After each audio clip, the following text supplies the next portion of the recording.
먼저 꼼꼼한 문제 파악입니다. 주어진 조건은 모두 6개의 조건이 있습니다. 그러면 첫 번째 조건부터 시작을 해서 이 문제를 풀어보도록 합시다. 먼저 첫 번째 조건은 원점 O와 점 A 4,0,0에 대하여 라고 나왔으니까 이런 어떤 형태식이 나오면 이것을 좌표 평면 위에 나타내 봐야 됩니다. 그리고 두 번째, 평면 이거 위에 점 P라고 했으니까 이 평면이 나왔을 때 이 평면은 어떤 특징이 있는지 이 평면의 특징을 살펴봐야 됩니다. 그러면 이 직선과 이 평면이 나와 있기 때문에 이 직선과 평면을 좌표 평면에 나타내 보도록 합시다. 현재 상황은 A라는 점은 여기에 있는 거고 이 평면은 바로 이런 식으로 되어 있다는 얘기입니다. 이때 평면 위에 점 P가 요 위에 있으니까 여기 어딘가에 P가 있다는 얘기입니다. 자, 그러면 이런 상태고 다음 조건으로 넘어가도록 합시다. 다음 OP의 크기는 그러니까 OP 벡터의 크기가 9 이하의 자연수이다. 이러면 O라는 것은 여기 원점을 말을 하는 거니까 이 원점에서 이 P까지의 거리가 9 이하인 자연수가 된다는 얘기죠. 그러면 이 P점은 원점을 중심으로 한 하나의 원이 되는데 그 반지름의 길이가 9보다 작다는 얘기구나 라고 알 수 있을 것입니다. 그러면 다음 조건 넘어가도록 합시다. OA와 AP의 내적은 6과 같다라고 했습니다.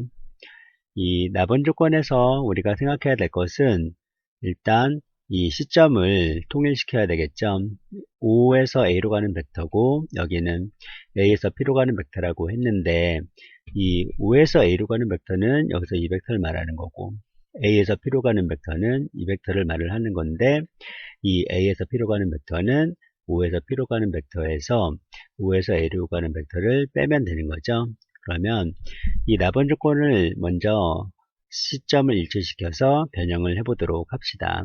이렇게 시점을 일치시켜서 변형을 해보면 이것은 분배가 가능하겠죠. 그리고 분배를 했을 때 OA와 OA를 내적시키면 OA의 크기가 결정이 되니까 일단 분배를 해서 정리를 해보도록 합시다. 이렇게 해서 OA와 OP 벡터의 내적이 20이라는 사실, 이런 사실을 알 수 있습니다.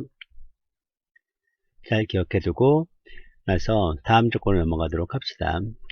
다음 조건은 AP와 OP의 내적의 최대와 최소값을 구하는 건데 AP 벡터는 이미 나번 조건에서 OP와 OA로 바꿨기 때문에 이 AP 벡터를 여기서도 역시 바꿔줍니다. AP 벡터를 OP-OA로 변형을 시켜줬더니 그리고 내적을 해서 분배를 했더니 이와 같은 식이 나옵니다. 그런데 OA 벡터와 OP 벡터의 내적은 이미 이 1번 식에서 20이라는 값을 구할 수 있었죠. 그러면 이거 대신에 대입을 해줘서 식을 정리해 봅시다. 자, 이렇게 정리를 해서 봤더니 우리는 이 AP 벡터와 OP 벡터의 최대 최소값을 구한다는 것은 결국 OP 벡터의 크기를 구하는 그런 어떤 문제로 됐습니다. 그래서 목표는 OP 벡터의 크기를 구하는 겁니다. 그러면 지금 현재 이 평면과 이 직선이고 그 다음에 우리가 구해야 할 것은 OP 벡터의 크기인데 OP 벡터의 크기는 어떤 식으로 되어 있어야 되는지 한번 생각을 해봐야 됩니다. 근데 OP 벡터의 크기는 이 조건을 일단 만족해야 되겠죠. 그러니까 OA와 OP의 내적이 22가 되도록 하는 것과 두 번째, OP 벡터의 크기는 9 이하의 자연수다라는 두 개의 조건을 만족하면서 OP 벡터의 크기의 최대값과 최소값을 구해주면 되는 겁니다. 그러면 이 상황에 대한 이해를 돕기 위해서 그림을 새롭게 바꿔보도록 합시다. 그래서 이 그림 상황을 다시 나타내면 이와 같은 그림이 되는 거고 이 원 위에 P점이 하나 있는 겁니다. 그리고 여기가 O가 되는 거고 그 다음에 OA 벡터는 이걸 말하는 겁니다. 그러면 이 OA와 OP OP가 이런 식으로 되어 있는데, 이런 상황에서 이 OA 벡터와 OP 벡터가 이걸 만족해야 된다 그랬죠. 그러면 여기에서 일단 OA 벡터의 크기가 결정됐으니까 이것을 내적을 구하는 식으로 바꿔보도록 합시다. 자, 이렇게 내적을 구하는 식으로 변형을 시켜봤더니 여기에 대해서 우리가 뭘 생각할 수 있냐면 이 세타를 한번 생각해 봐야 됩니다. 이 세타는 무엇을 의미하는 거냐면 OP와 OA가 이루는 각을 말합니다.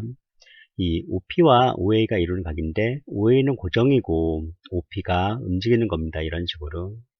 이렇게 움직일 때 이 OP와 OA가 이루는 각의 크기는 바로 요각이 있죠. 요각일 때가 최소가 되는 거고, 다음에 요 반대쪽 각 있죠. 요각일 때가 최대가 됨을 알 수 있습니다. 그리고 나서 이게 이쪽으로 움직이면은 이거와 이 각 사이에 OP와 OA가 이루는 각은 존재한다는 것을 알 수 있습니다. 따라서 여기서 우리가 이제 이 세타1과 세타2를 구해봐야 되는데, 이 세타1과 세타2를 구하기 위해서는 어떻게 해야 되겠죠? 바로 이 벡터와 우리가 알고 있는 이 평면의 방정식에서의 법선 벡터를 알고 있죠? 그래서 이 OA 벡터와 평면의 방정식의 법선 벡터가 이루는 각의 크기를 먼저 구해도록 합시다. 이와 같이 평면과 직선이 이루는 각의 크기를 구해서 이 세타1을 크기를 구했더니 세타1은 30도가 나옵니다. 그러면 이 세타의 범위는 30에서 150 사이에 있겠죠. 그래서 세타의 범위가 30에서 150 사이에 있다는 사실을 알 수 있습니다. 그러면 당연히 코사인 세타의 범위도 구할 수 있겠죠. 그래서 코사인 세타의 범위는 이와 같은 식을 얻을 수 있습니다. 그러면 여기에서 이 식을 한번 보도록 합시다. 이 식에서 코사인 세타의 범위가 여기 이렇게 나왔기 때문에 이 식에서 이걸 코사인 세타에 관해서 풀어준다면 우리는 OP의 범위를 구할 수 있겠죠. 그래서 이것을 코사인 세타에서 풀고 여기다 대입해서 OP의 범위를 한번 구해보도록 합시다. 이와 같이 OP의 크기는 루트 3분의 11이라는 11보다는 크거나 같다라는 이런 사실을 알 수 있게 됐습니다. 그러면 루트 3분의 11의 값이 대략 얼마인지 구해보면 되겠죠. 이렇게 루트 3분의 11을 제곱한 후 계산을 해보면 40점 얼마가 나오는데 여기다 다시 루트를 씌우면 6점 얼마 정도 나오겠죠. 그래서 OP의 크기는 6점 얼마보다 큰데 OP는 6보다 그러니까 9 이하의 자연수라고 했기 때문에 OP는 어떻게 돼야 됩니까? 가장 작은 값은 7이 되겠죠. 그래서 OP의 크기의 가장 작은 값은 7이고 가장 큰 값은 9임을 알 수 있습니다.